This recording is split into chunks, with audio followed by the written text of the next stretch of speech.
అందరికీ మరణాత. లెంటులోని 20వ దినము, గురువారము. సిలువలోని విజ్ఞాపన ప్రార్థన.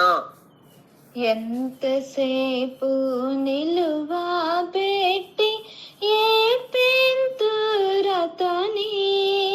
నాతడెంతో దయచే బిలచుచున్నాడెప్పుడు మిమ్ములను నాతడెంతో దయచే బిలచుచున్నాడెప్పుడు మిమ్ములను హృదయమనడి తలుపు నొద్ద యేసునాథుండు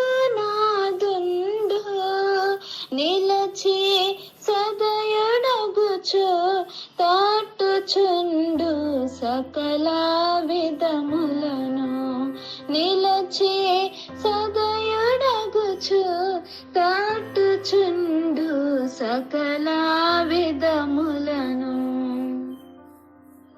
వాక్యము లూకాసు వార్త 22వ అధ్యాయము 39వ వచనము నుండి.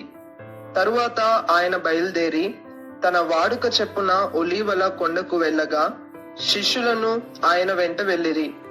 ఆ చోటు చేరి ఆయన వారితో, మీరు శోధనలో ప్రవేశించకుండునట్లు ప్రార్థన చేయడని చెప్పి వారి ఎద్ద నుండి రాతివేత దూరము వెళ్లి మోకాళ్ళుని, తండ్రి, ఈ గిన్నె నా ఎద్ద నుండి నీ చిత్తమైతే తొలగించుము, అయినను నా ఇష్టము కాదు నీ చిత్తమే సిద్ధించునుగాక అని ప్రార్థించెను.